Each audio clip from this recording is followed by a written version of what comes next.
അളിയ ഒരു കുപ്പി വെള്ളം മേടിച്ചോണ്ട് വരാമോ? ആളിയാ വാങ്ങിച്ചോണ്ടില്ല.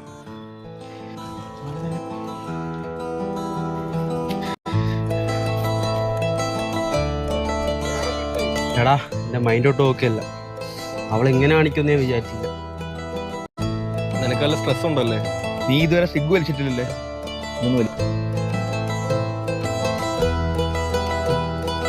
ബ്രോ ആദ്യമായിട്ടാണ് ഈ സേർട്ട് വലിക്കാതിരിക്കാൻ നല്ലത്.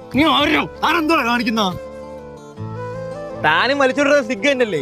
ഉപദേശം ഓപിക്കലും ഒന്നിച്ചു വേണ്ട. ബ്രോ നിങ്ങളെ ഉപദേശിക്കാൻ ഞാൻ ആരുമല്ല. ബ്രോ ആദ്യമായിട്ടാണ് സിഗരറ്റ് ഉപയോഗിക്കുന്നതെങ്കിൽ ഉപയോഗിക്കാതിരിക്കാൻ നല്ലത്. ഇത് എപ്പോൾ എങ്ങനെ നിർത്താൻ പറ്റുമെന്ന് ആർക്കും പറയാൻ പറ്റത്തില്ല. ബ്രോ ഞാൻ ഈ സിഗ് വലിക്കാൻ സ്വന്തം ഇഷ്ടപ്രകാരമല്ല, എൻ്റെ മനസ്സുകൊണ്ട് ഞാൻ 1000 തവണ നിർത്തണമെന്ന് വിചാരിച്ചേ. പക്ഷെ ഇതൊരു ലൂപ്പാ ബ്രോ. ഇതിൽ പെട്ടാ പിന്നെ തിരിച്ചു പോക്കില്ല. ഇത് വേണ്ട ബ്രോ. ഇലക്കാ പോണേ. എന്തോ പ്രശ്നം? അയാളെ സിഗ് വലിച്ചിട്ട് നമ്മളൊന്ന് ഉപദേശിക്കുന്നു.